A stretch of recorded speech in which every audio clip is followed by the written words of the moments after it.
is nonsense, Chairman. We cannot allow some hostile. The House was silent, then chaos. Health Cabinet Secretary Aden Duale, eyes blazing, pointed across the committee table and shouted, "I have closed your hospitals." Kitutu Churches South MP Anthony Kibagendi shot back, "Who are you, Duale? Huwezi nitisha. We are not your children." Who are you? You think you can... Chairman, we will write to the Speaker. It wasn't just a shouting match. It was a moment that stripped Kenya's political hypocrisy bare. Beneath that fiery exchange lies a billion-shilling question. Who is really stealing from Kenya's health system? On October 14th, 2025, during a National Assembly Health Committee session, Duale was summoned to explain irregularities in the Social Health Authority, SHA. The ambitious body meant to replace NHIF and deliver universal health care. But instead of calm accountability, the room turned into a verbal battlefield. Kibagendi accused Duale of running a ministry where hospitals are shut down not for reform but for revenge. Duale accused Kibagendi of owning fraudulent facilities. "Your hospitals," he shouted, which he claims were caught in corruption. You are close to border. We will not have hospital. I have no hospital. We are anywhere. Let the church goes. And we will charge you the strategy you used to try. And we will charge you. You need to answer the question. Charge me. I will answer me. You cannot. We are not your children. Let me take this. No, we will not allow you. Because you are the president. You are the expression. We will not allow you. You are not extraordinary. Kibagendi, you are out of order. I'm not a You are out of order, Honorable Kibagendi. You and your friends are stealing from SHA. We have closed your office. Where I don't own a hospital. And if possible, we will charge you in a court of law. You can charge me. You can charge. I don't own a hospital. You are the people stealing from SHA. You and your friends. Bring your just because we're asking you questions. We'll ask Honorable Kibagendi to actually stop. We will not allow you to intimidate with your nonsense. We are close to your point. And we'll close. Chair the committee, Kibagendi shouted, "We cannot allow Duale to run the show." The problem? Kibagendi says he owns no hospital, not even a dispensary. The session disintegrated. The chair tried to restore order, but by then, the cameras had captured what Kenyans were already whispering. Duale's health reforms might be burning down in scandal. Honorable Kibagendi, we have closed two of your hospitals and we'll close the third one. I don't own a hospital anywhere. Honorable We will close the third one. please. This is nonsense. We You cannot can allow some you can hostile witness to come here.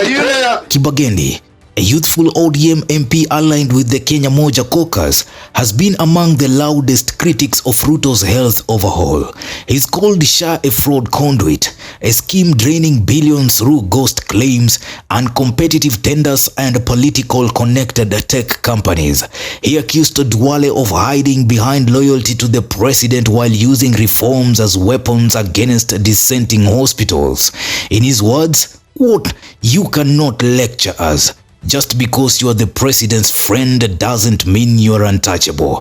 The statement hit deeper than it sounded because it framed Duale not just as a cabinet secretary but as a symbol of Ruto's inner circle, untouchable even amid controversy. I'm chairing this and I ask you. You are not chairing. He's the one who is chairing. No. He's telling you what to do. No. It is true. You are intimidated by this man. No. Just because he's a president, Kenyans needs to know Duale is messing up health. We are going to. We have closed. Where is the vice chair? Is it in your place? Where is the vice chair? Of order. We will not allow you. You are bitter, but we will close your hospitals. I don't own a hospital. You are bitter. That is the strategy we are trying to use to silence us. We will try to the speaker. Produce evidence that I own a hospital. Facilities. You are the one who should not in this ministry. Your company is stealing from SHA. The Social Health Authority was launched in 2024 with a bold promise: affordable, accessible health care for every Kenyan.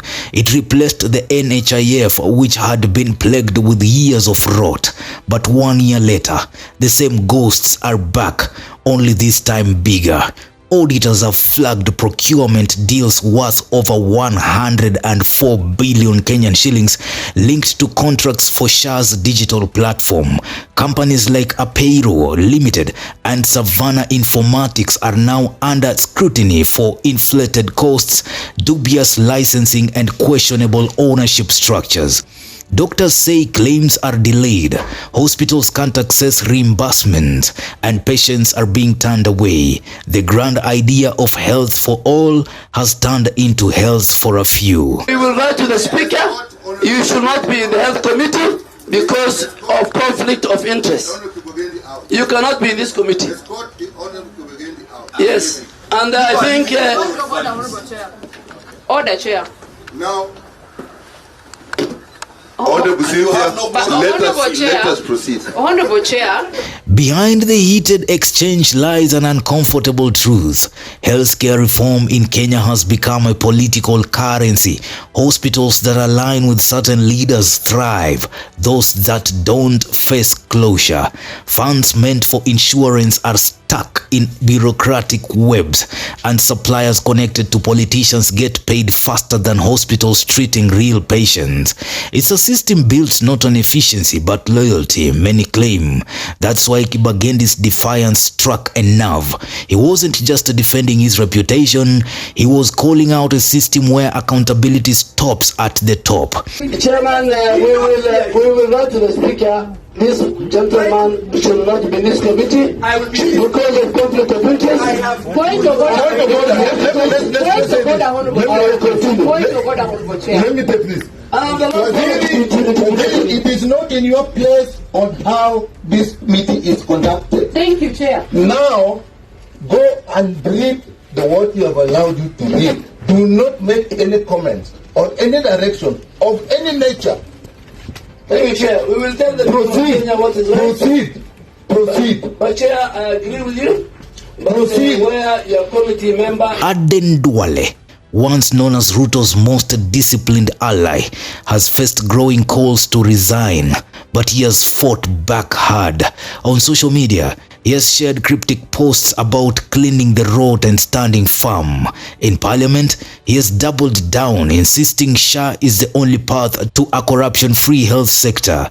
Yet, insiders claim Duale's battles are also personal, an attempt to prove he can reform a broken ministry while under siege from ODM's youth wing. His confidence, however, may be backfiring. Each public outburst, like the one against Kibagendi and Nandi woman rep Cynthia Muge, only fuels the perception of arrogance and impunity. This isn't just about two men shouting in a committee. It's about Kenya's fight for integrity and the cost of political loyalty. Health reforms are supposed to heal systems. Instead, they have exposed deep fractures between government and opposition, between policy and politics, between reform and retribution. The SHA battle is now a mirror.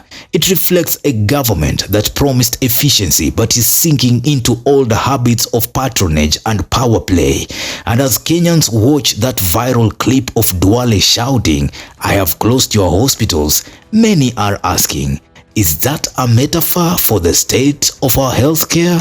This confrontation wasn't a mistake, it was a warning.